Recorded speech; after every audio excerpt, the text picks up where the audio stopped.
നമുക്കൊന്നിച്ച് ദൈവവചനത്തിൽ നിന്നും ചിന്തിക്കാം. ഇന്നത്തെ ചിന്തയ്ക്ക് ആധാരമായി മത്തായി എഴുതിയ സുവിശേഷം 11-ാം അധ്യായം 29-30 വചനങ്ങൾ നമുക്ക് വായിക്കാം. Mathews gospel chapter 11 versus 29 and 30 നമുക്ക് വായിക്കാം. ഞാൻ സൗമ്യതയും താഴ്മയും ഉള്ളവനാകയാൽ എന്റെ നുകം ഏറ്റുകൊണ്ട് എന്നോട് പഠിക്കുവിൻ. എന്നാൽ നിങ്ങളുടെ ആത്മാക്കൾക്ക് ആശ്വാസം കണ്ടെത്തും. എന്റെ നുകം മൃദുവും എന്റെ ചുമട് ലഘുവും ആകുന്നു. ഇത് കർത്താവായ യേശുക്രിസ്തുവിന്റെ ഒരു വിളിയാണ്. നിങ്ങൾ എൻ്റെ അടുത്തേക്ക് വരുവീൻ. It's a call to come to himself. നിങ്ങൾ എൻ്റെ അടുത്ത് വന്ന് എന്നിൽ നിന്ന് യഥാർത്ഥ താഴ്മ പഠിക്കുവീൻ. Learn humility from me. Yeshu പറയുന്നു. അത് കർത്താവ് നമ്മെ വിളിക്കുകയാണ്. ഇനി പഴയ നിയമത്തിൽ നിന്നും ഇതിനോട് സമമായ മറ്റൊരു വചനം നമുക്ക് വായിക്കാം. അത് സെഫന്യാവിന്റെ പുസ്തകം 3-ാം അധ്യായം 11-12 വചനങ്ങളാണ്. The book of Zephaniah chapter 3 verses 11 and 12. അന്നാളിൽ ഞാൻ നിന്റെ മധ്യേ നിന്ന് നിന്റെ ഗർവോലസന്മാരെ നീക്കിക്കളയും. നീ എന്റെ വിശുദ്ധ പർവ്വതത്തിൽ ഇനി ഗർവിക്കാതിരിക്കുകയും ചെയ്യുന്നതുകൊണ്ട് നീ എന്നോട് അതിക്രമമായി ചെയ്തിരിക്കുന്ന സകല പ്രവൃത്തികളും നിമിത്തം നീ അന്നാളിൽ ലജ്ജിക്കേണ്ടി വരികയില്ല. ഞാൻ നിന്റെ നടുവിൽ താഴ്മയും ദാരിദ്ര്യവും ഉള്ള ഒരു ജനത്തെ ശേഷിപ്പിക്കും. അവർ യഹോവയുടെ നാമത്തിൽ ശരണം പ്രാപിക്കും. നോക്കുക, ഈ വചനം അതിനെ ഒന്നുകൂടെ ചിന്തിച്ചു നോക്കിയാൽ അത് ദൈവത്തിന്റെ ഒരു വാഗ്ദാനമാണ്, ഒരു പ്രോമിസ് ആണ്. ഞാൻ നിങ്ങളുടെ ഇടയിൽ ഇന്നതുപോലെ ചെയ്യും. നാം 2 വചനങ്ങൾ വായിച്ചു. ഒന്ന് പുതിയ നിയമത്തിൽ നിന്നും ഒന്ന് പഴയ നിയമത്തിൽ നിന്നും. ഈ 2 വേദഭാഗങ്ങളിലും നാം പൊതുവായി കാണുന്ന ഒരു സത്യം, നമ്മുടെ ആത്മീയ ജീവിതത്തിൽ താഴ്മയ്ക്കുള്ള ആ സ്ഥാനത്തെ ഉയർത്തി കാണിക്കുകയാണ് ചെയ്യുന്നത്. The place of humility is highlighted. അത് പുതിയ നിയമത്തിൽ മാത്രമല്ല, പഴയ നിയമകാലത്തും മനുഷ്യർ ദൈവം മുമ്പാകെ താഴ്മയോടെ എളിമയോടെ ജീവിക്കണം എന്ന് ദൈവം മനുഷ്യരോട് പ്രതീക്ഷിച്ചിരുന്നു. അതെ, ഈ വാക്യത്തിൽ നാം സെഫന്യാവിൽ വായിച്ച വാക്യം ശ്രദ്ധിക്കുക. അന്നാളിൽ ഞാൻ ഒരു കാര്യം ചെയ്യും. നിന്റെ മധ്യേ നിന്ന് നിന്റെ ഗർവ ഉല്ലസിതന്മാരെ അഥവാ അഹങ്കാരത്തിൽ സന്തോഷിക്കുന്നവരെ നിന്റെ മധ്യേ നിന്ന് ഞാൻ നീക്കിക്കളയും. Those who R proud of themselves, തങ്ങളിൽ തന്നെ പ്രശംസിക്കുകയും അഹങ്കരിക്കുകയും ചെയ്യുന്നവരെ നിന്റെ ഇടയിൽ നിന്ന് നീക്കിക്കളയും. നിന്റെ ഇടയിൽ എന്ന് വെച്ചാൽ ഇസ്രായേൽ ജനത്തെക്കുറിച്ചാണ് പറയുന്നത്. അത് ഈ കാലത്തേക്ക് അതിനെ എടുത്താൽ ദൈവസഭയാണ് അത് സൂചിപ്പിക്കുന്നത്. ചുരുക്കി പറഞ്ഞാൽ ദൈവത്തിന്റെ താല്പര്യം ഇന്ന് ഈ കാലത്ത് ദൈവസഭയിൽ ദൈവം എങ്ങനെയുള്ളവരെയാണ് വയ്ക്കുവാൻ ആഗ്രഹിക്കുന്നത്. 12-ാം വചനം, ഞാൻ നിന്റെ നടുവിൽ അഥവാ ദൈവസഭയിൽ താഴ്മയും സൗമ്യതയും ഉള്ളൊരു ജനത്തെ ശേഷിപ്പിക്കും. ദാരിദ്ര്യം എന്നുള്ളതിന്റെ അർത്ഥം സൗമ്യത എന്നാണ്. നിന്റെ മധ്യേ ഞാൻ എൻ്റെ സഭയിൽ താഴ്മയുള്ള സൗമ്യതയുള്ള ഒരു ജനത്തെ അവശേഷിപ്പിക്കും. അവർ എന്തു ചെയ്യും?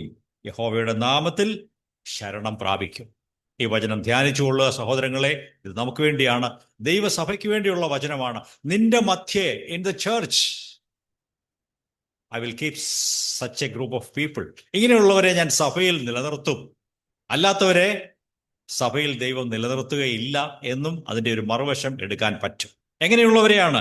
2 തരക്കാരെ കുറിച്ച് 2 വചനങ്ങൾ, 2 വാക്കുകൾ ഇവിടെ പറഞ്ഞിട്ടുണ്ട്.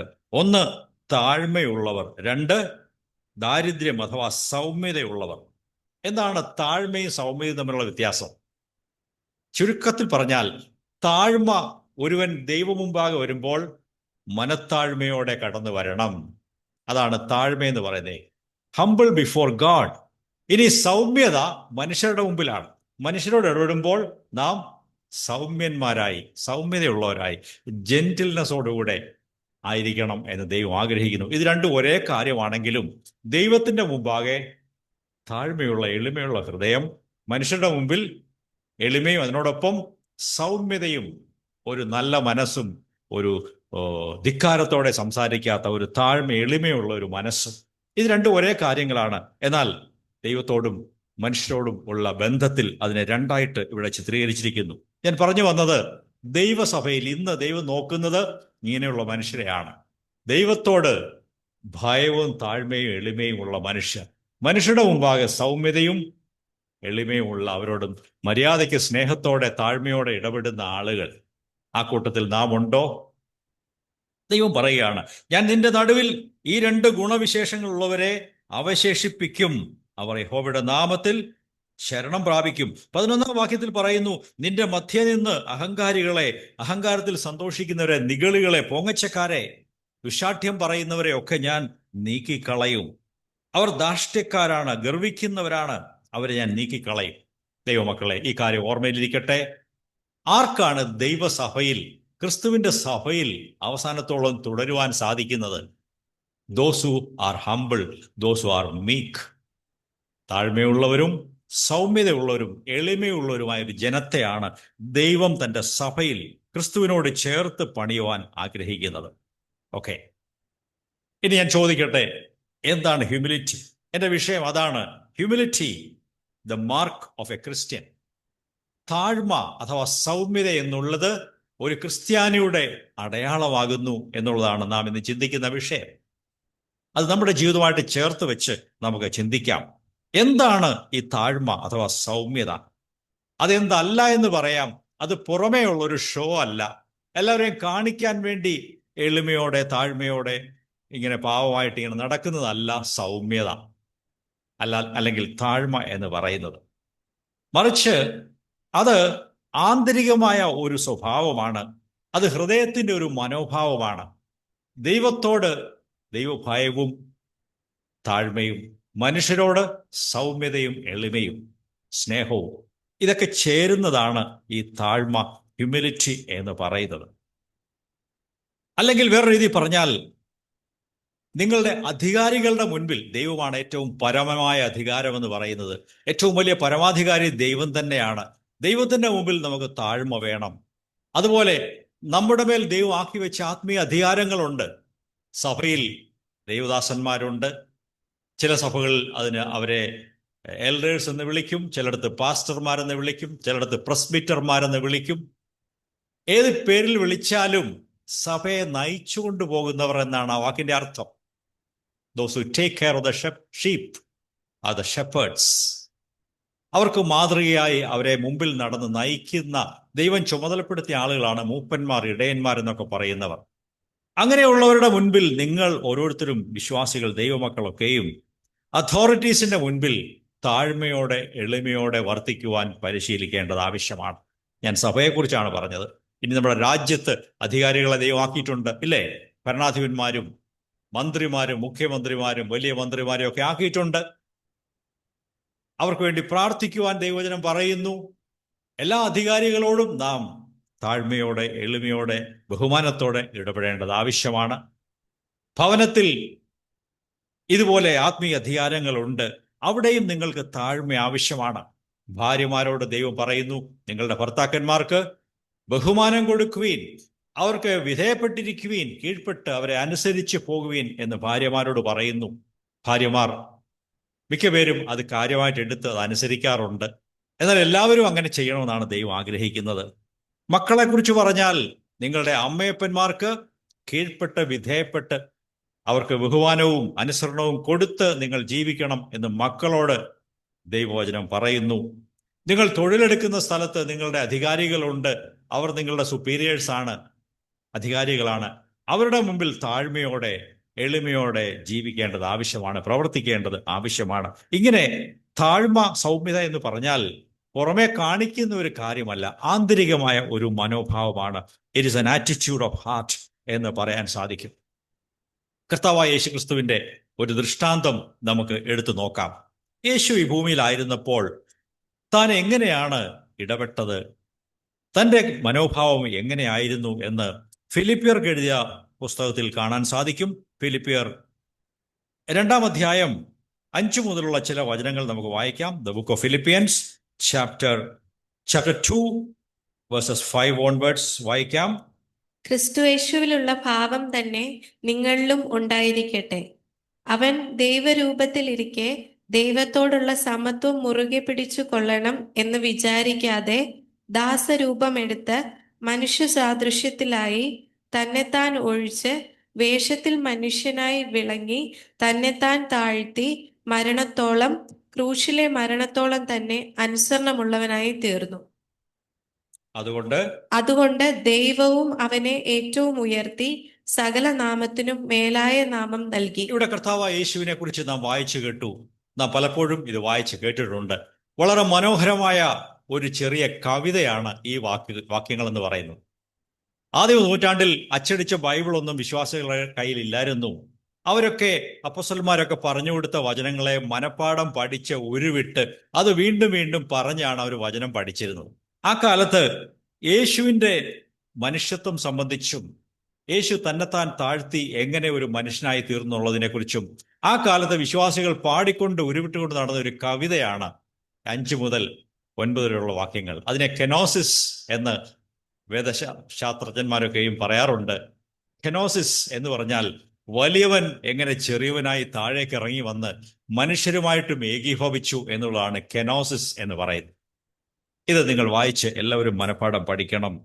യേശുക്രിസ്തുവിലുള്ള ആ ഭാവം നിങ്ങൾക്കും ഉണ്ടായിരിക്കട്ടെ എന്ന് പറഞ്ഞിട്ട് ആ ആറ്റിറ്റ്യൂഡ്, ആ ഭാവം എന്താണെന്നാണ് താഴെ പറയുന്നത്. അവിടുന്ന് പിതാവിൻ്റെ കൂടെ സ്വർഗത്തിൽ എല്ലാ അധികാരവും ഉള്ളവനായിരുന്നുവെങ്കിലും ആ അധികാരം എപ്പോഴും മുറുകെ പിടിച്ച് അതിൽ പിടിച്ചിരിക്കണമെന്ന് ചിന്തിക്കാതെ മനുഷ്യരായ പാപികളായ നമ്മെ ഓർത്ത് യേശു പിതാവ് പറഞ്ഞപ്പോൾ ഈ ഭൂമിയിലേക്ക് ഇറങ്ങി വന്നു.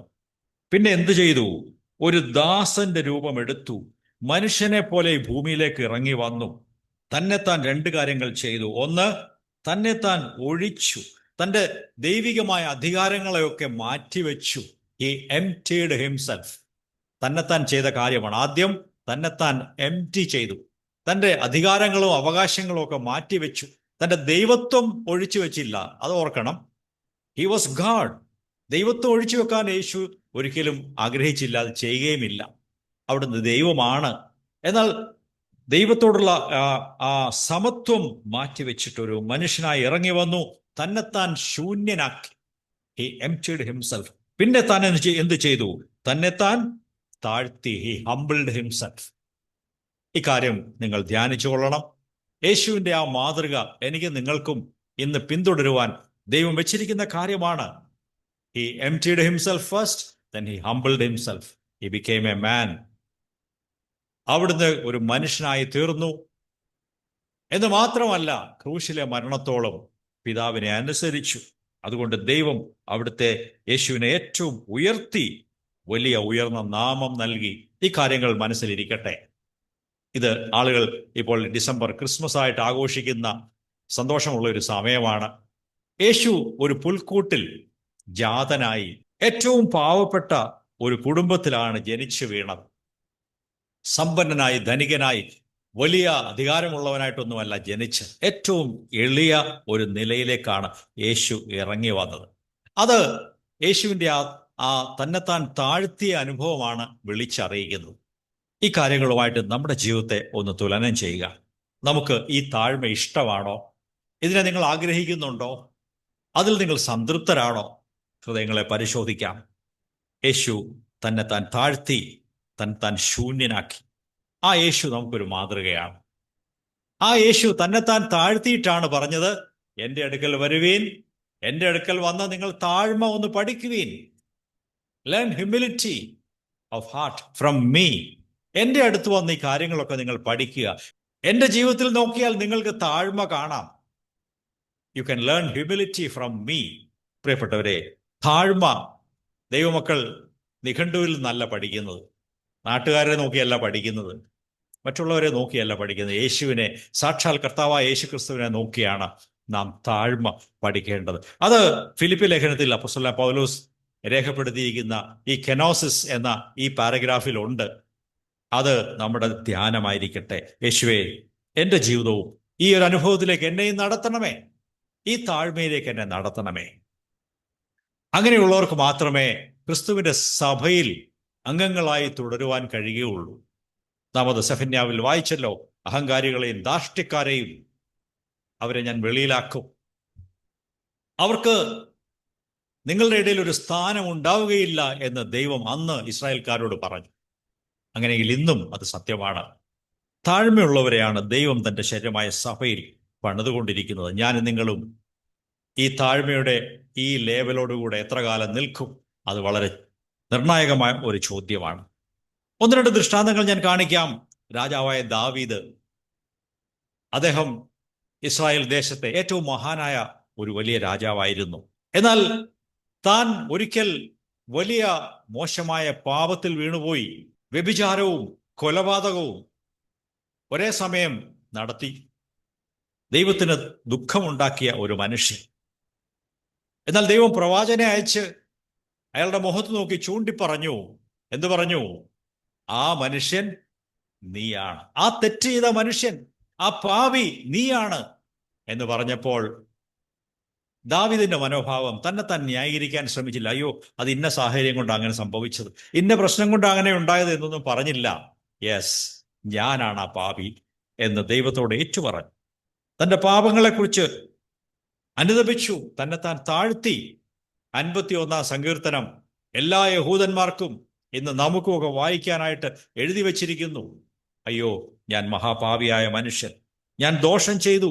ദൈവമേ, എൻ്റെ രക്ഷയുടെ സന്തോഷം എനിക്ക് ഏറെക്കുറെ നഷ്ടപ്പെട്ടു, അതെനിക്ക് മടക്കി തരണമേ, എന്നെ നന്നായി കഴുകണമേ എന്നൊക്കെയും അദ്ദേഹം 51 സങ്കീർത്തനത്തിൽ വിവരിച്ചു പറഞ്ഞിട്ടുണ്ട്. ദൈവം നിങ്ങളുടെ തെറ്റുകളെ ചൂണ്ടിക്കാണിക്കുമ്പോൾ അത് വെള്ള പൂശാൻ ശ്രമിക്കാതെ, ന്യായീകരിക്കാൻ ശ്രമിക്കാതെ, അത് അംഗീകരിക്കാനും ഏറ്റെടുക്കുവാനും കഴിയുന്നുണ്ടെങ്കിൽ അതാണ് താഴ്മ എന്ന് പറയുന്നത്. When you're able to take corrections, തിരുത്തലുകളെ സ്വീകരിക്കുവാനും അംഗീകരിക്കാനും നിങ്ങൾ അതിനോട് റെസിസ്റ്റ് ചെയ്യുന്നവരാണെങ്കിൽ, ആരെങ്കിലും നിങ്ങളെ തിരുത്തുമ്പോൾ നിങ്ങൾ തിരിച്ചടിക്കുന്നവരാണെങ്കിൽ, അതിൻ്റെ അർത്ഥം നിങ്ങൾ താഴ്മ മനസ്സിലാക്കിയിട്ടില്ല, നിങ്ങൾ വളരെ അഹങ്കാരിയായ ഒരു വ്യക്തിയാണ് എന്നാണ് അതിൻ്റെ അർത്ഥം. ആഹാബ് രാജാവിനെ കുറിച്ച് നാം കാണുന്നു. ഇസ്രായേൽ രാജാക്കന്മാരിൽ വെച്ച് ഏറ്റവും ദുഷ്ടത പ്രവർത്തിച്ച ഒരു മനുഷ്യനായിരുന്നു. അയാളെക്കുറിച്ച് ദൈവവചനം പറയുന്നു, ദൈവം തന്നെ പറഞ്ഞിട്ടുണ്ട്, ദോഷവും തിന്മയും ചെയ്യുവാൻ തന്നെത്താൻ എന്ത് ചെയ്തു? വിറ്റുകളഞ്ഞ ഒരു മനുഷ്യൻ, അധപ്പതനത്തിന്റെ പടുകുഴിയിൽപ്പെട്ട ഒരു മനുഷ്യൻ. ആ മനുഷ്യനും ഒടുവിൽ അല്പം ഒന്ന് മാനസാന്തരപ്പെട്ടു, അല്ലെങ്കിൽ തൻ്റെ പാപത്തെക്കുറിച്ച് അനുതപിച്ചു. അപ്പോൾ ദൈവം അത് നോട്ട് ചെയ്തു. ദൈവം പറഞ്ഞു, കണ്ടോ, നമുക്ക് ആ ഭാഗം വായിക്കാം.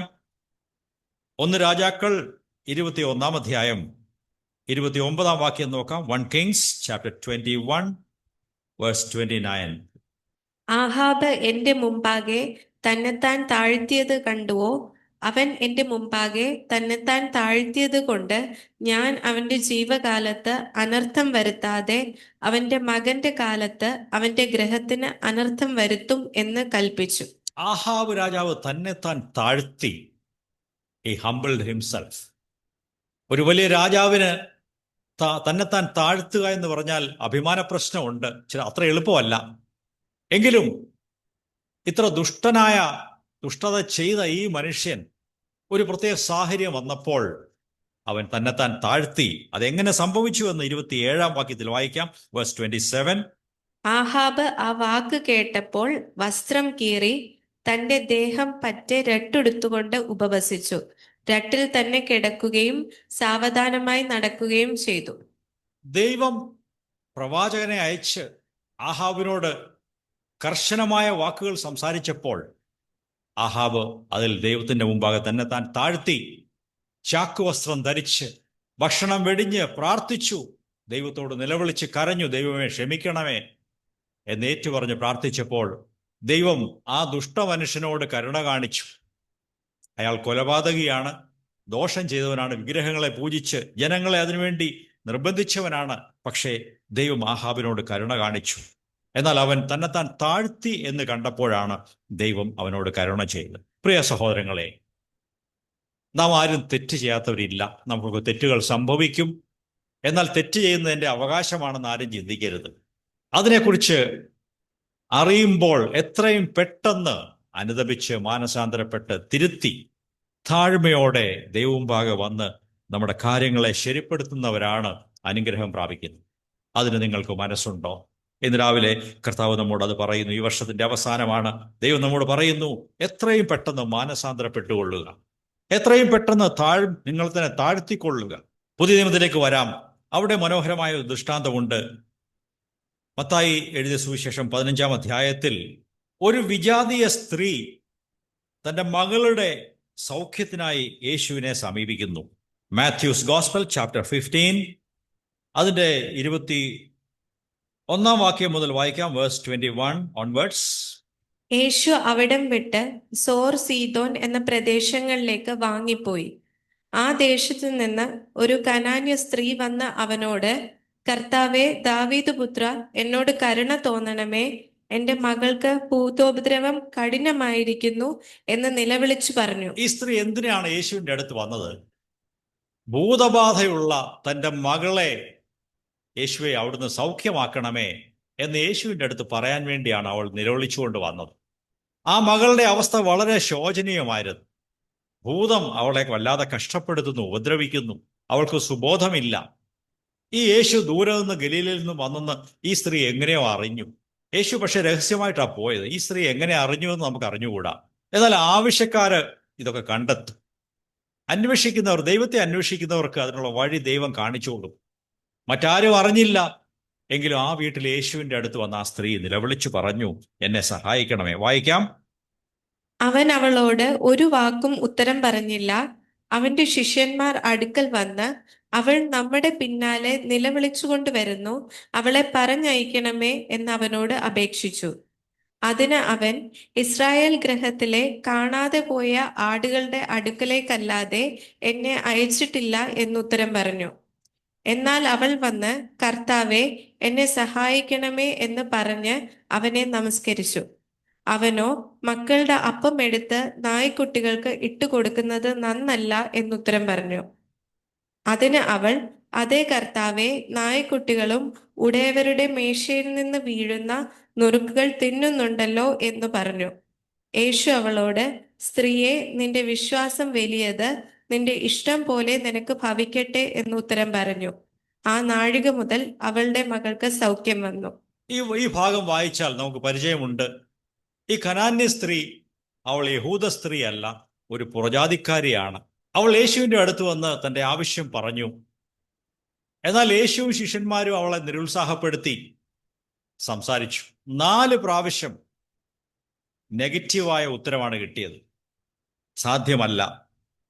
യേശു ആദ്യം ഉത്തരവൊന്നും പറഞ്ഞില്ല. ശിഷ്യന്മാർ പറഞ്ഞു, അവളെ പറഞ്ഞയക്കണമേ എന്ന് പറഞ്ഞു. പിന്നെ യേശു പറഞ്ഞു, ഞാൻ യഹൂദന്മാരെ അന്വേഷിച്ചാണ് വന്നത്, നിന്നെ സഹായിക്കാനല്ല വന്നിരിക്കുന്നതെന്ന് പറഞ്ഞു. യേശു വീണ്ടും പറഞ്ഞു, മക്കളുടെ അപ്പം നായ്ക്കുട്ടികൾക്ക് കൊടുക്കുന്നത് ശരിയല്ല. അവളുടെ ജാതിയെ ചൂണ്ടിക്കാണിച്ച് ആണ് യേശു സംസാരിച്ചത്. നിന്റെ ജാതി അത് നായ്ക്കുട്ടികൾക്ക് സമമായ ഒരു താഴ്ന്ന ജാതിയാണ്. ഞങ്ങൾ യഹൂദന്മാർ വേറൊരു ജാതിയാണ്, ജനതയാണ്. യഹൂദന്മാരെ തേടിയാണ് ഞാൻ വന്നതെന്ന് യേശു പറഞ്ഞു. അവിടെയും അവൾ വിട്ടുകൊടുത്തില്ല. അവിടെയാണ് അവളുടെ ഹ്യൂമിലിറ്റി അഥവാ താഴ്മ കാണുന്നത്. തന്നെ ഒരു നായനയ്ക്ക് സമമായി ചിത്രീകരിച്ചപ്പോഴും അവൾ വിട്ടുകൊടുത്തില്ല. കർത്താവേ, ഞങ്ങളത് സമ്മതിക്കുന്നു, ഞങ്ങൾ നായ്ക്കുട്ടികളുടെ വർഗമാണ്, എന്നാലും ഞാനത് സമ്മതിക്കുന്നു, എൻ്റെ മകളെ സൗഖ്യമാക്കണമേ. അത്രയും ഒരു എളിമയും താഴ്മയും.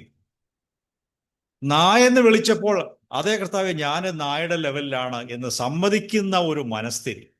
നിങ്ങളെ ആരെങ്കിലും ഇങ്ങനെ അപമാനിച്ച് സംസാരിച്ചാൽ നിങ്ങൾ വീണ്ടും റിക്വസ്റ്റ് ചെയ്തുകൊണ്ട് നിൽക്കുമോ, അതോ ദേഷ്യപ്പെട്ട് മടങ്ങി പോവുമോ? ഇവിടെയാണ് താഴ്മ നാം കാണുന്നത്. ഈ കനാന്യ സ്ത്രീ താഴ്മയുടെ ഒരു മഹത്തായ ഉദാഹരണമായിരുന്നു. യേശു ഈ 4 നെഗറ്റീവ് കാര്യങ്ങൾക്ക് ശേഷം ഒരു പോസിറ്റീവായ ഒരു വചനം പറഞ്ഞു, സ്ത്രീയെ, നിന്റെ വിശ്വാസം വലിയത്, നിന്റെ ഇഷ്ടം പോലെ സംഭവിക്കട്ടെ. അവളുടെ മകൾക്ക് അപ്പോൾ മുതൽ സൗഖ്യം വന്നു.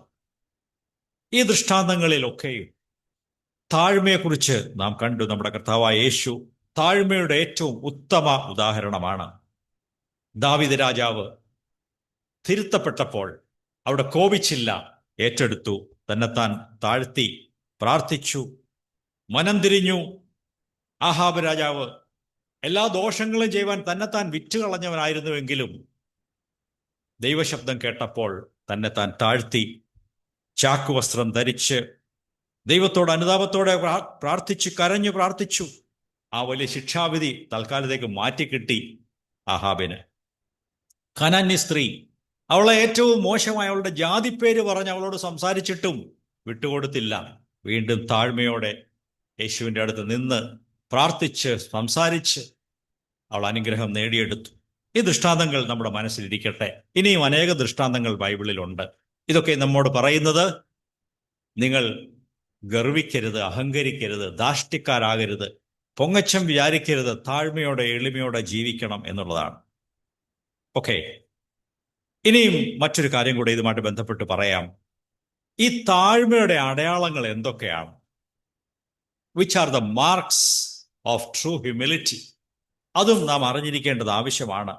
ഞാൻ ആദ്യം പറഞ്ഞല്ലോ, ഒരു പാവമായിട്ട് വളരെ സാധുവായിട്ട് അഭിനയിക്കുന്നതല്ല താഴ്മയെന്ന് പറയുന്നത്. മറിച്ച് അതെന്താണ്? അത് മനസ്സിൻ്റെ, ഹൃദയത്തിൻ്റെ ഒരു മനോഭാവമാണ്. It's A heart attitude. True humility, ദൈവത്തിൻ്റെ മുമ്പിൽ തന്നെ താൻ താഴ്ത്തുക, മനുഷ്യരുടെ മുമ്പിൽ എളിമയോടെ ഇടപെടുക, അത് താഴ്മയുടെ അടയാളമാണ്. താഴ്മയുടെ അടയാളങ്ങളെ കുറിച്ച് പറയുമ്പോൾ, ഒന്ന്, total submission to God and authorities. ദൈവത്തോടും ദൈവം നമ്മുടെ മേലാക്കി വെച്ച അധികാര സ്ഥാനങ്ങളോടുമുള്ള പൂർണ്ണമായ സമർപ്പണവും വിധേയത്വവുമാണ് താഴ്മയുടെ അടയാളം. അങ്ങനെയുള്ള ഒരു വ്യക്തി ദൈവത്തെ ഭയപ്പെടും, ദൈവം പറയുന്ന വചനങ്ങൾ ഏറ്റെടുത്ത് അനുസരിക്കും, ദൈവത്തെ ഒരിക്കലും കുറ്റം പറയുകയില്ല. താഴ്മയുള്ളവരുടെ അടയാളമാണത്. ഇയ്യോബിനെ കുറിച്ച് നാം വായിക്കുന്നു. തൻ്റെ ജീവിതത്തിൽ വലിയ ദുരന്തങ്ങൾ, തിക്താനുഭവങ്ങൾ നേരിട്ടപ്പോഴും താൻ എന്ത് ചെയ്തില്ല എന്ന് പറയുന്നുണ്ട്. ഇയ്യോബ് എന്ത് ചെയ്തില്ല? ദൈവത്തിന് ഭോഷത്വം ആരോപിച്ചില്ല. ദൈവം തെറ്റ് ചെയ്തു എന്ന് ദൈവത്തെ കുറ്റം പറഞ്ഞില്ല. നാം ദൈവത്തിൽ നിന്ന് ഇത്രയും കാലം നന്മകൾ അനുഭവിച്ചു, ഇനി ഒരല്പം തിന്മയും അനുഭവിച്ചാൽ എന്താണ് തെറ്റ് എന്നാണ് ഭാര്യയോട് ചോദിക്കുന്നത്. ഈ ഒരു മനോഭാവം താഴ്മയുള്ളവരുടെ മനോഭാവമാണ്. യെശയ്യാവിന്റെ പുസ്തകത്തിൽ അതിനെക്കുറിച്ച് ഒരു വചനം കൂടെ നമുക്ക് വായിക്കാം. യെശയ്യാവ് 66 അധ്യായം 2 വചനം താഴ്മയുള്ളവരെ കുറിച്ച് പറയുന്നു. ഐസയ്യാ ചാപ്റ്റർ 66 വേഴ്സ് 2. എന്റെ കൈ ഇതൊക്കെയും ഉണ്ടാക്കി, അങ്ങനെയാകുന്നു ഇതൊക്കെയും ഉളവായത് എന്ന് യഹോവ അരുളി ചെയ്യുന്നു. എങ്കിലും അരിഷ്ടനും മനസ്സ് തകർന്നവനും എന്റെ വചനത്തിങ്കൽ വിറയ്ക്കുന്നവനുമായ മനുഷ്യനെ ഞാൻ കടാക്ഷിക്കും. ദൈവം പറയുകയാണ്, ഇങ്ങനെയുള്ള എന്നെ ഭയപ്പെടുന്ന, എന്റെ മുൻപിൽ വിറയ്ക്കുന്ന, തന്നെത്താൻ എളിമപ്പെടുത്തുന്ന മനുഷ്യനെ ഞാൻ നോക്കും. നോക്കുക എന്ന് പറഞ്ഞാൽ, നോക്കുക എന്ന് മാത്രമല്ല ഉദ്ദേശിക്കുന്നത്, നോക്കി കടാക്ഷിച്ച് അവരെ അനുഗ്രഹിക്കും, അവരെ ഉയർത്തിക്കൊണ്ടുവരും, അവർക്ക് നന്മ ചെയ്യും എന്നാണ് ദൈവം ഉദ്ദേശിക്കുന്നത്. രണ്ടാമത്, എല്ലാ സാഹചര്യങ്ങളിലും താഴ്മയുള്ള വ്യക്തി ദൈവത്തിന് സ്തുതിസ്തോത്രങ്ങളും നന്ദിയും അർപ്പിക്കുന്നവരായിരിക്കും. He or she will be always be praising God and thankful. ഏത് പ്രശ്നത്തിലും പ്രതിസന്ധിയിലും എന്തെല്ലാം ബുദ്ധിമുട്ടുകൾ വരുമ്പോഴും അങ്ങനെയുള്ളവർ ദൈവത്തിന് സ്തോത്രം ചെയ്തുകൊണ്ടിരിക്കും. മൂന്നാമത്തെ കാര്യം, ഞാൻ വേഗം ഇത് പറഞ്ഞു പോവുകയാണ്. ഇയ്യോബിന്റെ കാര്യത്തിലും ഇതുണ്ട്. എന്തെല്ലാം പ്രശ്നങ്ങൾ വന്നിട്ടും ഇയ്യോബ് ദൈവത്തിന് സ്തോത്രം ചെയ്തുകൊണ്ടിരുന്നു. മൂന്നാമത്തെ കാര്യം, ക്രിസ്തുവിനെ ഉയർത്തുന്നവരായിരിക്കും. താഴ്മയുള്ളവർ എപ്പോഴും ക്രിസ്തുവിനെ ഉയർത്തും. അതിന്റെ മറുവശം പറയാം, തങ്ങളെ ആരെങ്കിലും പ്രശംസിക്കുകയോ ഭംഗിവാക്ക് പറയുകയോ അല്ലെങ്കിൽ നന്ദി പറയുകയോ ഒക്കെ ചെയ്യുമ്പോൾ അവര് അത് ഏറ്റെടുത്ത് ആസ്വദിക്കുകയില്ല. അവരുടെ കണ്ണതിൽ നിന്ന് മാറ്റിയിട്ട് ദൈവത്തിലേക്ക് നോക്കും. എല്ലാ നന്ദിയും മഹത്വവും ആദരവും ദൈവത്തിന് പോകേണ്ടതാണ്. നിങ്ങളെ ആരെങ്കിലും പ്രശംസിച്ചാൽ, താങ്ക്സ് പറഞ്ഞാൽ, നന്ദി പറഞ്ഞാൽ, അതിൽ നിങ്ങളുടെ മനസ്സ് മാറ്റി ദൈവത്തിന് ആ നന്ദിയെല്ലാം കൊടുക്കണം. അത് സ്വന്തമായിട്ട് ഏറ്റെടുത്ത് ആസ്വദിക്കുന്നവരായി തീരരുത്. അത് താഴ്മയുള്ളവരുടെ ഒരു ലക്ഷണമാണ്. നിങ്ങൾക്ക് എന്നെ പ്രശംസിക്കാം, പക്ഷെ ഞാൻ അതിൽ അഹങ്കരിക്കുകയില്ല. എന്നെക്കുറിച്ച് മോശമായിട്ട് പറയാം, ഞാൻ അതിൽ ദുഃഖിക്കുകയുമില്ല. ഇത് എളിമയുള്ളവന്റെ ഒരു അടയാളമാണ്. അടുത്തതായിട്ട്, എളിമയുള്ള ഒരു വ്യക്തി മറ്റുള്ളവരുടെ കാര്യത്തിലും കൂടെ ശ്രദ്ധിക്കും. അവരുടെ കാര്യങ്ങൾക്ക് മുൻഗണന കൊടുക്കും. അഹങ്കാരിയായ മനുഷ്യൻ തൻ്റെ സ്വന്തം നേട്ടം മാത്രമേ നോക്കുകയുള്ളൂ. Prioritising others. അവർക്ക് മറ്റുള്ളവർക്ക് നന്മ ചെയ്യുവാൻ ആഗ്രഹിക്കുന്നത്, അത് താഴ്മയുടെ ഒരു അടയാളമാണ്. വീണ്ടും ഫിലിപ്പി ലേഖനം 2 അധ്യായം എടുക്കാം. അതിന്റെ 3-4 വാക്യങ്ങൾ നമുക്ക് നോക്കാം. Philippians chapter 2 versus 3 and 4. ശാഠ്യത്താലോ ദുരഭിമാനത്താലോ ഒന്നും ചെയ്യാതെ താഴ്മയോടെ ഓരോരുത്തൻ മറ്റുള്ളവനെ തന്നെക്കാൾ ശ്രേഷ്ഠനെന്ന് എണ്ണിക്കൊള്ളുവിൻ. അത് ഓരോരുത്തൻ സ്വന്തം ഗുണമല്ല മറ്റുള്ളവന്റെ ഗുണം കൂടെ നോക്കണം. മറ്റുള്ളവരുടെ ഗുണവും കൂടെ നോക്കുന്ന ഒരു കാഴ്ചപ്പാട്. ഓരോരുത്തൻ താഴ്മയോടെ മറ്റുള്ളവരെ വിലമതിക്കുകയും അവർക്ക് പ്രയോറിറ്റി കൊടുക്കുകയും മുൻഗണന കൊടുക്കുകയും അവരെ വിലമതിക്കുകയും ചെയ്യുക. എൻ്റെ കാര്യം മാത്രം നടന്നാൽ പോരാ, മറ്റുള്ളവരുടെ കാര്യവും കൂടെ നടക്കണം, മറ്റുള്ളവർക്കും അനുഗ്രഹം ഉണ്ടാകണം. പ്രിയപ്പെട്ടവരെ, നമ്മുടെ മനസ്സ് എങ്ങനെയുള്ളതാണ്? അത് സെൽഫ് സെൻറ്റേർഡ് ആണോ? സ്വയകേന്ദ്രീകൃതമാണോ? അതോ മറ്റുള്ളവരെയും കുറിച്ചും ചിന്തിക്കുന്നുണ്ടോ? അടുത്ത ഒരു കാര്യം താഴ്മയുടെ അടയാളമാണ് ഞാൻ ഈ പറഞ്ഞുകൊണ്ടിരിക്കുന്നത്. അത് തിരുത്തലുകളെ സ്വീകരിക്കുന്നതാണ്. മറ്റുള്ളവർ നിങ്ങളെ തിരുത്തിയാൽ, അല്ലെങ്കിൽ നമ്മുടെ ഭാഷയിൽ പറഞ്ഞാൽ കുറ്റം പറഞ്ഞാൽ, തിരുത്തലിന്റെ മറ്റൊരു വാക്കായി കുറ്റം പറയുക എന്ന് പറയുന്നു. ഇത് രണ്ടും ഒന്ന് തന്നെയാണ്. നിങ്ങളെ ആരെങ്കിലും കുറ്റം പറഞ്ഞാൽ നിങ്ങൾ ആകെ വിഷമിച്ച് മുഖം വാടി മുഖം വീർത്ത് സങ്കടപ്പെട്ട് കുനിഞ്ഞിരിക്കുമോ? അതോ കരയുമോ? അതോ ദേഷ്യപ്പെട്ട് അങ്ങോട്ട് സംസാരിക്കുമോ? What is your reaction? Reproof and corrections, അതിനെ നിങ്ങൾ എങ്ങനെ സ്വീകരിക്കുന്നു? അത് താഴ്മയുടെ അടയാളമാണ്. താഴ്മയുള്ള ഒരു വ്യക്തി മറ്റുള്ളവർ തിരുത്തുമ്പോൾ, കുറ്റം പറയുമ്പോൾ അതിൽ വല്ല സത്യമുണ്ടോ നോക്കും, എന്നിട്ട് തന്നെത്താൻ തിരുത്തും. അത് വളരെ മനോഹരമായൊരു അനുഭവമാണ്. പ്രിയപ്പെട്ടവരെ, ഈ രീതിയിൽ താഴ്മയുള്ളവരായിരിക്കാൻ ദൈവം നിങ്ങളെക്കുറിച്ച്, എന്നെക്കുറിച്ച് ആഗ്രഹിക്കുന്നു. Let the people correct me, let the people reprove me. 2 വചനങ്ങൾ വായിക്കാം. അത് സംബന്ധിച്ച്, കറക്ഷൻസിനെ സംബന്ധിച്ച്, തിരുത്തുന്നതിനെ കുറിച്ച്. സദൃശവാക്യങ്ങൾ 9-ാം അധ്യായം 8-ാം വചനം ആദ്യം വായിക്കാം. Proverbs chapter 9 verse 8. പരിഹാസി നിന്നെ പകയ്ക്കാതിരിക്കേണ്ടതിന് അവനെ ശാസിക്കരുത്, ജ്ഞാനിയെ ശാസിക്കുക, അവൻ നിന്നെ സ്നേഹിക്കും. അവിടെ പരിഹാസിയെക്കുറിച്ചും ജ്ഞാനിയെക്കുറിച്ചും 2 വ്യക്തികളെ കുറിച്ചാണ് പറയുന്നത്. പരിഹാസിയെ ശാസിച്ചാൽ എന്തു പറ്റും? അവൻ നിന്നെ വെറുക്കും, നിനക്ക് ദോഷം ചെയ്യും, ചിലപ്പോൾ തിരിച്ചടിക്കും. എന്നാൽ ജ്ഞാനിയെ നീ തിരുത്തിയാൽ അവൻ നിന്നെ സ്നേഹിക്കും. അതെ, അവനത് ഏറ്റെടുക്കും. അവൻ കറക്ഷന് വിധേയനാകും, തിരുത്തും, സ്വയം തിരുത്തും, അവൻ നിന്നെ സ്നേഹിക്കും. നമ്മുടെ ജീവിതം എങ്ങനെയുള്ളതാണ്? എല്ലാ സഹോദരന്മാരും നിങ്ങളുടെ ജീവിതങ്ങളെ പരിശോധിക്കണമേ. മറ്റുള്ളവർ നിങ്ങളെ തിരുത്തിയാൽ നിങ്ങളുടെ റിയാക്ഷൻ എന്താണ്? നന്ദി പറയുമോ? സ്വീകരിക്കുമോ? സ്നേഹത്തോടെ സ്വീകരിക്കുമോ?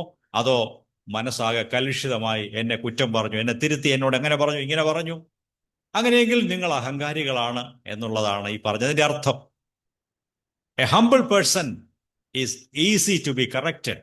മറ്റൊരു വചനം കൂടി അതിൽ നിന്ന് വായിക്കാം. സദൃശവാക്യങ്ങൾ 28-ാം അധ്യായം അതിൻ്റെ 13-ാം വാക്യം. Proverbs 28 and verse 13.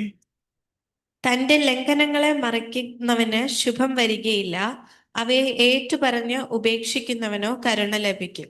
ലംഘനങ്ങളെ, പാപങ്ങളെ മറച്ചു വെക്കാൻ ആഗ്രഹിക്കുന്ന ഒരു വ്യക്തി ഒരിടത്ത് നിൽക്കുന്നു. എന്നാൽ ലംഘനങ്ങളെ, പാപങ്ങളെ വെളിപ്പെട്ടു വന്നപ്പോൾ അത് ഏറ്റുപറഞ്ഞ് ഉപേക്ഷിച്ച് ദൈവവുമായിട്ടും രമ്യപ്പെടുന്ന ഒരു മനുഷ്യനെ മറുവശത്ത് കാണുന്നു. നിങ്ങൾ ഏത് തരത്തിൽപ്പെട്ടവരാണ്?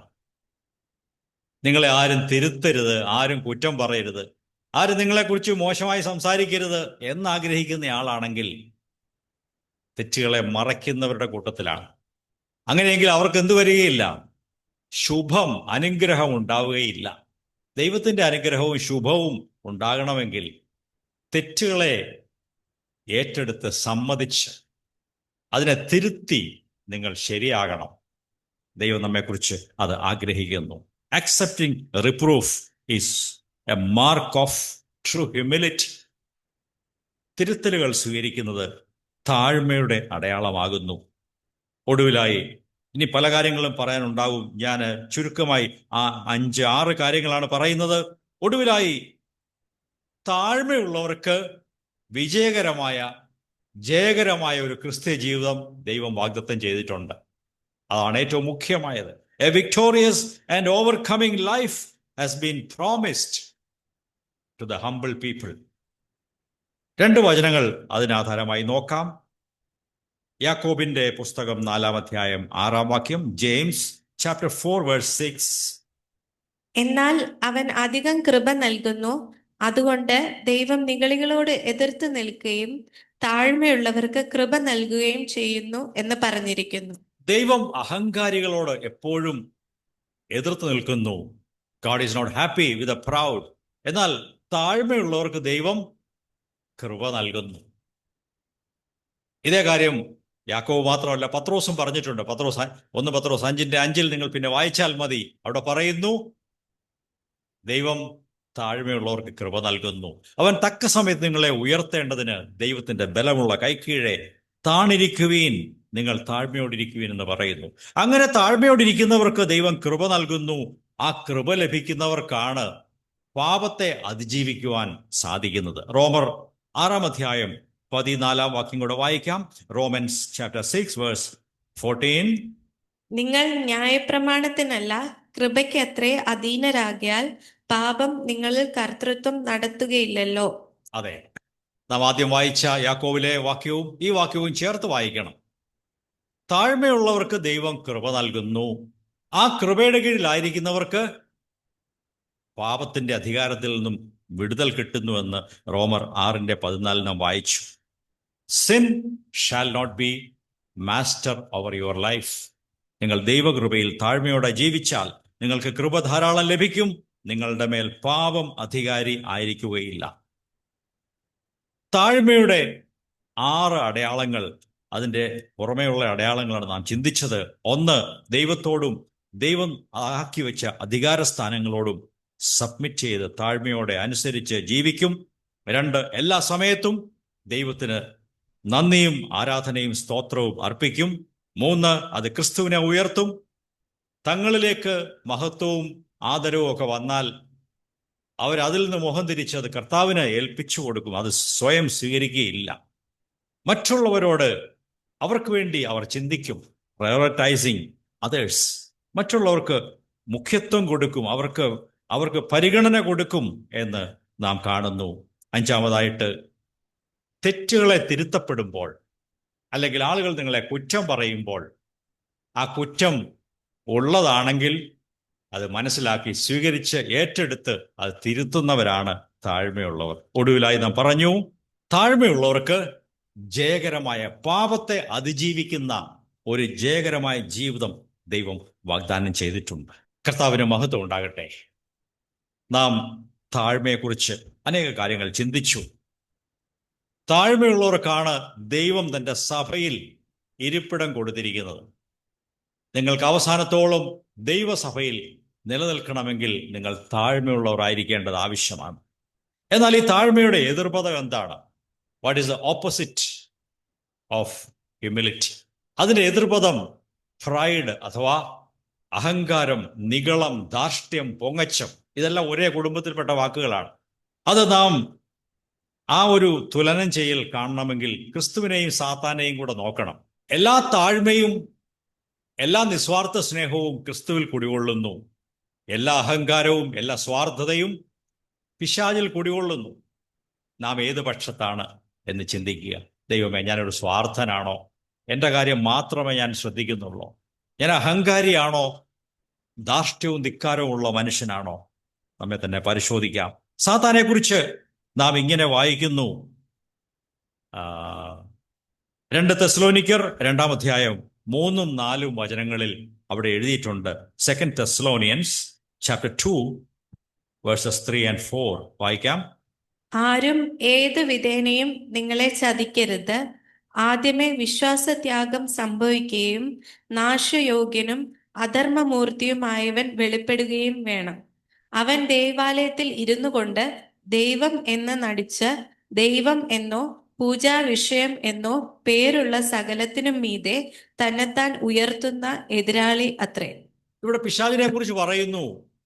ദൈവികമായ ആരാധനയ്ക്കും എല്ലാം മീതെ തന്നെത്താൻ ഉയർത്തുന്ന എതിരാളി, ദ പ്രൗഡ് പേഴ്സൺ, അഹങ്കാരി, തന്നെത്താൻ ഉയർത്തുന്ന പൊങ്ങച്ചക്കാരൻ. അതാണ് പിശാചിന്റെ മറുപേര്. എന്നാൽ യേശുവിന്റെ മറുപേര് നാം വായിച്ചു. ഫിലിപ്പിയർ 2-ാം നാം വായിച്ചല്ലോ. കെനോസിസ്, ദൈവത്തോട് സമനായിരുന്നവൻ ആ സമത്വം തൽക്കാലത്തേക്ക് മാറ്റിവെച്ചിട്ട് തന്നെത്താൻ ശൂന്യനാക്കി, തന്നെത്താൻ വിനയപ്പെടുത്തി, താഴ്ത്തി നമ്മുടെ ഈക്വലായി നമ്മെപ്പോലെ ഈ ഭൂമിയിൽ വന്നു, കഷ്ടം സഹിച്ചു. ഈ കാര്യങ്ങൾ നമ്മൾ വായിച്ചു. നമുക്ക് യേശുവിൻ്റെ പക്ഷത്ത് നിലയുറപ്പിക്കാം. പിശാചിനും അവൻ്റെ സ്വഭാവത്തിനും ഞാൻ അനുകൂലമല്ല എന്ന് ദൈവത്തോട് നമുക്ക് ഏറ്റുപറയാം. നിങ്ങളെപ്പോൾ നിങ്ങളെ താഴ്ത്തുന്നത് നിർത്തുമോ? അങ്ങനെയൊക്കെ ഉണ്ടാവും കേട്ടോ. വിശ്വാസികളായിരുന്നു, നമ്മൾ താഴ്മയോടൊക്കെ ജീവിച്ചു. കുറച്ച് കഴിയുമ്പോൾ ഈ സ്വയം താഴ്ത്തുന്നത് അങ്ങ് നിർത്തും. പിന്നെ കുറേശ്ശെ അഹങ്കാരം കയറും. കുറച്ച് പൈസയൊക്കെ കയ്യിൽ കിട്ടുമ്പോൾ അഹങ്കാരം വർദ്ധിക്കും, പൊങ്ങച്ചം കയറും. നല്ല വീടും വാഹനങ്ങളും വലിയ കണക്ഷൻസും സൊസൈറ്റിയിൽ വലിയ സ്ഥാനമൊക്കെ കിട്ടുമ്പോൾ ഈ താഴ്ത്തുന്ന സ്വഭാവം മാറി അഹങ്കാരം കയറി വരും. യേശു ഒരിക്കൽ ഒരു ദൃഷ്ടാന്തം പറഞ്ഞു. ഒരു മനുഷ്യന്റെ ഹൃദയത്തിൽ നിന്നും പിശാച് വിട്ടുപോയി. അവൻ കുറച്ചു കഴിഞ്ഞ് മടങ്ങി വന്നപ്പോൾ ആ വീട് അലങ്കരിച്ച് അടിച്ചു വാരി നല്ല വൃത്തിയായിട്ട് കിടക്കുന്ന കണ്ടു. പക്ഷേ നല്ല കാര്യങ്ങളൊന്നും ആ ഹൃദയത്തിൽ ഉണ്ടായിരുന്നില്ല. ആ ദുഷ്ടാത്മാവ് പോയി തന്നെക്കാൾ ദുഷ്ടതയേറിയ വേറെ 7 ആത്മാക്കളെ കൂട്ടിക്കൊണ്ടുവന്ന് അവന്റെ ഉള്ളിൽ കടന്ന് പഴയതിനേക്കാൾ അവന്റെ അവസ്ഥ ശോചനീയമായി തീർന്നു എന്ന് മത്തായി സുവിശേഷം 12-ാം അധ്യായത്തിൽ നാം വായിക്കുന്നുണ്ട്. എന്താണ് അവിടുത്തെ പ്രശ്നം? എന്താണ്? അവന്റെ ഹൃദയം അടിച്ചു വാരി പക്ഷെ ശൂന്യമായിട്ടിട്ടിരുന്നു. ഞാനൊരു ദൃഷ്ടാന്തം കേട്ടിട്ടുണ്ട്. അത് ദൃഷ്ടാന്തമായിട്ട് കഥയൊന്നുമല്ല. ഏറ്റവും മധുരമുള്ള പഴങ്ങളിൽ ആണ് ഏറ്റവും കൂടുതൽ കൃമികൾ കയറുന്നത്. ശ്രദ്ധിച്ചിട്ടുണ്ടോ? നല്ല മധുരമുള്ള പഴം, നല്ല മാമ്പഴം നിങ്ങളുടെയൊക്കെ വീടുകളിലുണ്ട്. പക്ഷെ അത് പഴുത്ത് കഴിഞ്ഞ് ചെത്തി നോക്കുമ്പോൾ അതിനകത്ത് മുഴുവനും പുഴുവാണ്. എന്തുകൊണ്ടാണ് സംഭവിച്ചത്? ഏറ്റവും നല്ല സ്വീറ്റാണ്, മാങ്ങാപ്പഴം നല്ല സ്വീറ്റാണ്. പക്ഷേ നല്ല സ്വീറ്റായിരിക്കുന്ന ആ സ്ഥലത്താണ് കൂടുതൽ ഈ കൃമികൾ പെരുകുന്നത്. ഇതുപോലെ ഏറ്റവും വിശുദ്ധമായി ആത്മീയമായി ജീവിക്കാൻ ശ്രമിക്കുന്നവരുടെ ഇടയിൽ അവർ ശ്രദ്ധിക്കാത്ത പക്ഷം വളരെയധികം കൃമികളും അഹങ്കാരവും അവരിൽ കടന്നു വരും. പ്രത്യേകിച്ചും ആത്മീയമായ നേതൃത്വമുള്ളവരും അതിനെക്കുറിച്ച് ജാഗ്രതയായിരിക്കണം. നിങ്ങൾക്കൊരു ശുശ്രൂഷയുണ്ട്, നിങ്ങൾ ലീഡറാണ്, നിങ്ങൾ നയിക്കുന്നവരാണ്, നിങ്ങൾക്ക് ഏതെങ്കിലും ഒരു നായകത്വമുണ്ട്, വീട്ടിൽ പേരൻസിനും ഒരു ലീഡർഷിപ്പ് ഉണ്ട്. അതിനെക്കുറിച്ച് അഹങ്കരിക്കുകയും പൊങ്ങച്ചം വിചാരിക്കുകയും ചെയ്താൽ നിങ്ങൾ ചെയ്യുന്ന പവിത്രമായ പരിശുദ്ധമായ ആ ഡ്യൂട്ടീസിനകത്ത് തന്നെ ഈ പുഴുക്കൾ ഉണ്ടാകുവാനും അഹങ്കാരമാകുന്ന പുഴുക്കൾ കയറാനും സാധിക്കും. ഈ നിഗളമാകുന്ന ഈ പുഴുക്കൾ അവർക്ക് ഈ സ്വീറ്റ് ഫ്രൂട്ട് ഇഷ്ടമാണ്, മധുരമുള്ള പഴങ്ങൾ ഇഷ്ടമാണ്. ആത്മീയമായി നാം നല്ലതായിട്ടൊക്കെ ജീവിക്കുമ്പോഴും ചെറിയൊരു അഹങ്കാരം കയറി വന്നാൽ അത് നമ്മുടെ ജീവിതത്തെ നശിപ്പിക്കാൻ സാധ്യതയുണ്ട്. അതുകൊണ്ട് ക്രിസ്തീയ ശുശ്രൂഷയിലായിരിക്കുന്ന എല്ലാ സഹോദരങ്ങളും, നിങ്ങൾക്ക് ഏതെങ്കിലും ഒരു ആത്മീയ നേതൃത്വമുള്ളവരാണെങ്കിൽ ഇതിനെക്കുറിച്ച് നിങ്ങൾ കരുതിക്കൊള്ളണം. നിങ്ങളുടെ ഉള്ളിൽ അഹങ്കാരം കിടക്കാതെ അവസാനത്തോളം ജാഗ്രതയായിരിക്കേണ്ടത് ആവശ്യമാണ്. ഹ്യൂമിലിറ്റി, ദൈവം അതിലേക്കാണ് നമ്മളെ വിളിക്കുന്നത്. ഒരു വചനം കൂടെ വായിച്ച് ഞാൻ ഈ ചിന്ത അവസാനിപ്പിക്കാം.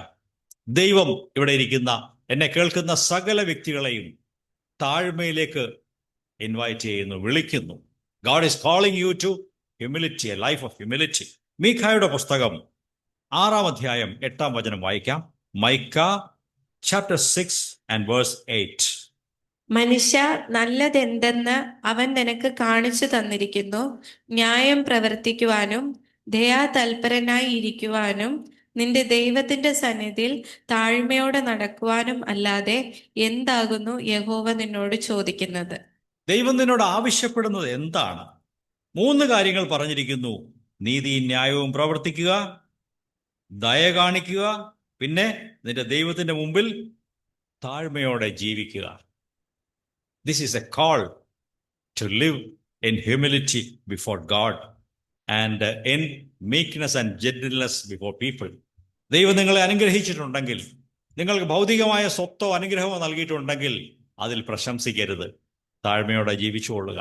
നിങ്ങൾക്കൊരു ശുശ്രൂഷ നൽകുന്നുണ്ടെങ്കിൽ, നിങ്ങൾക്ക് എന്തെങ്കിലും ഒരു കൃപ ലഭിച്ചിട്ടുണ്ടെങ്കിൽ അതിൽ അഹങ്കരിക്കരുത്. താഴ്മയോടെ അവസാനത്തോളം നിൽക്കുക. അങ്ങനെയെങ്കിൽ നിങ്ങളുടെ ജീവിതം ഏറ്റവും അനുഗ്രഹമായിരിക്കും. ഇത് ദൈവസഭയിൽ ഇന്ന് ദൈവം വെച്ചിരിക്കുന്ന ഒരു വ്യവസ്ഥയാണ്. സെഫന്യാവിന്റെ പുസ്തകത്തിൽ നാം വായിച്ചു, ഞാൻ നിങ്ങളുടെ ഇടയിൽ, നിങ്ങളുടെ സഭയിൽ താഴ്മയുള്ള ഒരു ജനത്തെ അവശേഷിപ്പിക്കും. അവർ എൻ്റെ നാമത്തിൽ പുകഴും പ്രശംസിക്കും. അവസാനത്തോളം സഭയായി താഴ്മയോടെ എളിമയോടെ ജീവിച്ച് ദൈവത്തെ മഹത്വപ്പെടുത്തുവാൻ കർത്താവ് നമ്മെ ഓരോരുത്തരെയും അനുഗ്രഹിക്കട്ടെ എന്നാണ് എൻ്റെ പ്രാർത്ഥന. കർത്താവ് നമ്മെ ഈ വചനങ്ങളാൽ സഹായിക്കട്ടെ.